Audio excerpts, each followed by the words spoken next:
there! What's going on, guys? I want to take you guys and show you how I created this photo at nighttime. And it was about 4 o'clock in the morning when I did it. And then I'll also show you what I did to find out how I got clear skies, when the clear skies were going to be there. And that's all. So come with me and I'll take you over to the spot.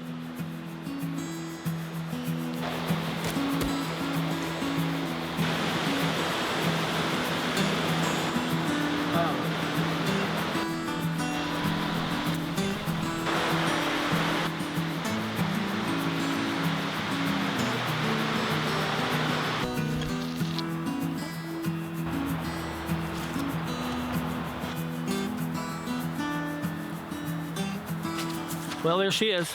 Beautiful little shack. And so I saw this when I drive by it quite often, and so I thought, you know, this would be a great subject to be under the Milky Way. So so that's what I did. So what I did was I set myself up, obviously on a tripod. I'll show you my gear. So I have a full frame camera, and it's my 5D Mark III, okay? And when I put this on, you never know what's going to be on there. Actually, when I got done with the night, there was a lot of frost around this thing right here, and I'm happy I had that because it kept the frost from going in there. First thing I did was I did my sky first, and so I put that on infinity. I was shooting at be 6400 ISO at f4, and then of course I would shoot at 15 seconds, and that's what I would shoot. And I took, I don't know, probably approximately, I would say 15 to 20 sky shots. So that's strictly focusing on the sky. I'm not worried about this, but I'm on a tripod, I'm set, and I'm also using remote shutter. And you want to have that because it's nice, so then you don't have to keep on going over here and putting the 2-second timer, so that way then the camera ain't moving around. You put this thing on and you hook it up, and then you put it on this well, they have continuous. Now watch this. So you have this thing here, let's see, so you have this, right, and you could push it and it'll make it go. But if you go like this and you push it up, see that little yellow, a lot of them have this now. And what that does is that allows it to go continuous. So you'll get your 10 or 15 second shutter, it'll close, it'll reopen for the next 10 or 15 second shutter, whatever you want. So just keep listening for it until you have about 15 or 20 shots. Then you drop that down, let it finish, look at your shots, make sure you're good. So I had my set of the sky, and I allowed it to finish up. I looked at it. Then I reset my camera, and I readjusted my focus. Now this is where it gets a little you know, you got to be specific with it. So I have a thing, a lot of cameras have these now because a lot of them do video. So if you have this, like I have a view where I could turn this on and you could see whatever. So I would focus in and I would zoom in, and I can zoom in like that, and then of course I would set my focus.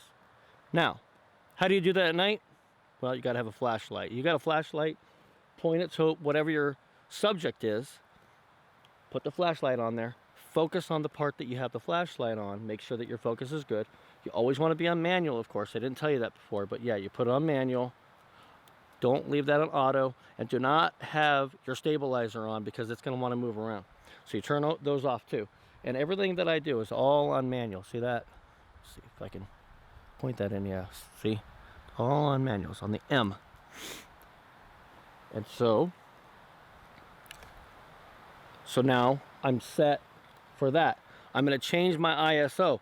Now, depending on how strong your flashlight is will depend on the ISO that you're going to use and the time. So I started at 400 ISO, and I have a flashlight here that this, okay, it's got two different two settings. It's got a strong setting and then a light setting. And so my strong setting, 700 lumens. Okay, now that is bright. My light fall off is like 50 yards before the light starts to fall off. So if I'm close, it's going to be bright. So I checked it. I started at 400 ISO. I think I did f8 at 10 seconds apiece. So the time doesn't matter. It's your ISO and your f-stop that's going to make the difference. And so I set it at 400, and I went over here, and I painted it for 10 seconds, and I came back and looked at it. And when I came back and looked at it, first I set it on for a 10-second timer, so that way I can get over there and be set up. Even though I didn't need a 10-second timer, I did. 10-second timer, I walked over there, I heard it click, I started painting, I heard it click, and then it stopped. I walked back over, checked it out. It was way, way blown out. So I dropped it down to 200 ISO. Went back over, same thing, 10-second timer, went over there, boom. Okay, at this point, it doesn't matter how long you take between shots because we don't care about the sky anymore. We're worried about our foreground subject, so it doesn't matter when or how you do it, just don't move the camera. So I go over there, I hit it. When I start getting it, and I know I got it, I take the 10-second timer off, I put it on that using this, and I put it on that again, and I let it just keep on turning on and off. Now I'm close enough to my camera that I could hear it when the shutter opens and when the shutter closes. It's good for that. So I go on this side. Now watch, I'm just going to show you what I did. Now I know that you can see that, so one shot I would do over here, and then I would move myself over here, and then I would go over to the other side and I would do over there. And about 15 or 20 shots of just light painting all different parts of the building, and then maybe some on the foreground depending. And then of course I have this pole here, so I did the light pole as well. So I paint the light from this side and I paint the light from that side. I would never paint directly from right here where the camera is because you get no depth. You just get straight light and it just doesn't look good. So with all these power lines up here, let's see if you could see this power line. If I can move it up. See those power lines? Yeah. Okay. It's not pretty. So I knew that these power lines were going to be in it. My idea is I take enough shots of the sky. I'm going to stack them in sequator, and the reason being is because I'm in the light pollution map. I'm in like yellow still. And so that's a lot of light pollution, and just right over there, now I'm looking south right here, right directly that direction is the Scranton area. And it's decent sized city. There's a lot of light pollution. So using sequator, if you get far enough out, you can cut out a lot of that light pollution. It's a beautiful, beautiful program. So what I did was I did this. I remembered what my horizon looked like. And once I was done here, I knew that I had all my shots that I wanted at this spot. Now, I took my camera and I went over here. I'll point it out to you. I came over here into this section, right down here, just in front of this tree right here. And I pointed my camera in the same direction, took about 20 shots of the sky the exact same way that I did it right here. And so that way, then I took that sky and I put it in the same spot as this, because when you put it in sequator, what's going to happen is, depending on what you're using for your freeze ground and all that area, it's hard to get rid of these lines. You really can't go between these lines with that. So what happens is those lines move and they get all skewed and stuff. So I used my light painted images as my foreground. I kept my sky image, and with my sky image I kept that, and then I took my secondary sky image and I basically just put it right over the top of it, making it right exactly aligned with that, and that's how I got that shot. So while I was over there, I said, this looks like a great shot for a selfie. So come with me over here and I'm going to show you how I did my selfie shot.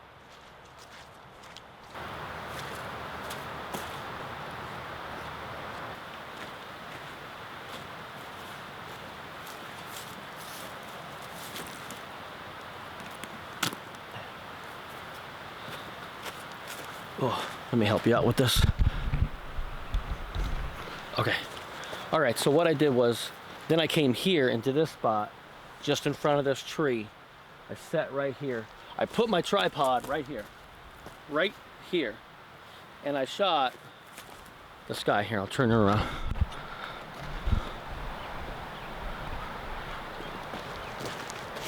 So I set my camera up right here, and then I shot the sky right there, the same exact positioning that I was right over here next to the a shack. Took my shots here. I did, I don't know what the number was, maybe like 23 shots. So shot here, and it was all the same settings on the camera that I had before when I was over here taking the shot. So I set it up, maybe about 23 shots or something like that. When I was finished shooting those, I took the lens cap, I put it on there, I took 10 shots. Those are called dark images.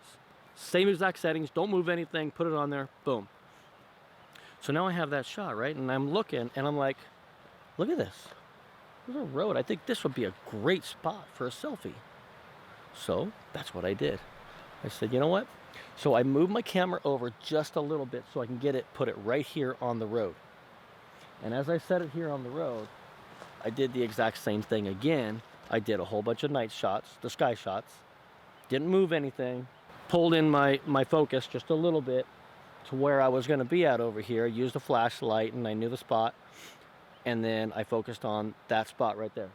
So when I focused on that, and then I set up, after my sky images, then I brought my ISO down to like 400 because I was a little bit farther away. And I used a different lighting. It wasn't this light. It was another, it was like a mag light, and the mag light really isn't as bright as this thing. This is LED. I pointed the mag light directly at myself on my back, and then I had this, and I turned this on, and I just kind of held it out this way. But of course I was like this, down there. And this thing is so bright, and there was enough atmosphere, it was cold enough to where there was like a little bit of fog. Not really fog, it was the dew in the air because everything was starting to get frosted. So anyway, it was enough to where you were able to see this, even with your own eye, you were able to see the light just going straight up. It was pretty cool. So that's how I was able to capture that using that. Now, to capture that, I tried going with my ISO down, and it didn't work because it was too low of a light. So I had to bring it all the way back up, and that's when I captured my light up there because it was able to capture all that light, and that's what I did. And so, then I went back down again, and not moving the camera, ISO back down, using this lens, or this flashlight, and then I shot the sides. I would shoot the sides of the road here, the front, walking down, never shooting directly this way, always walking down like this. I mean, you can see how bright that light is. So that's what I did. That's how I was able to get that foreground, and that's how I was able to get me in it. Now, the funny thing is my cat was right next to me, and she moved around a little bit, but that's okay. She followed me because I was just right around the house. She followed me up. She hung out with me over here behind my camera. And when I moved over here, she stayed over here, and she just hung out with me. And then when I went down there, she went right next to me, and I was like, well, I hope that it works out. Let me show you what I did to get the light on me, so that way then I was illuminated. Otherwise, you would have just seen this and nothing else. I'm going to show you. So what I did was I took my bag, and I brought it over here. Come with me.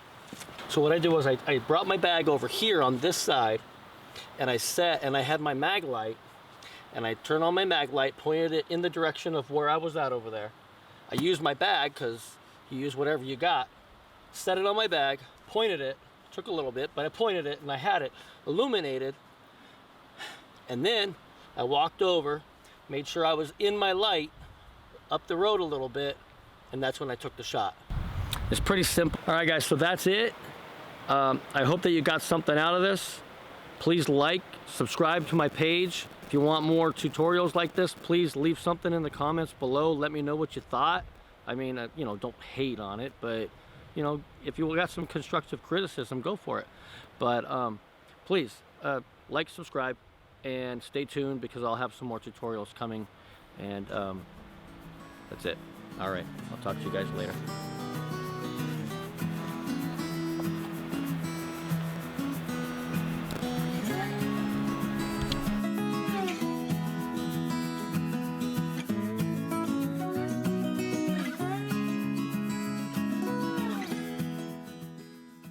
That's how I got the shot, and I hope that you learned from some. I hope. If you guys, I try to talk too fast. All right, what's my thing? So like, subscribe, yeah. I don't know. I'm losing it. Okay. Did you hear me?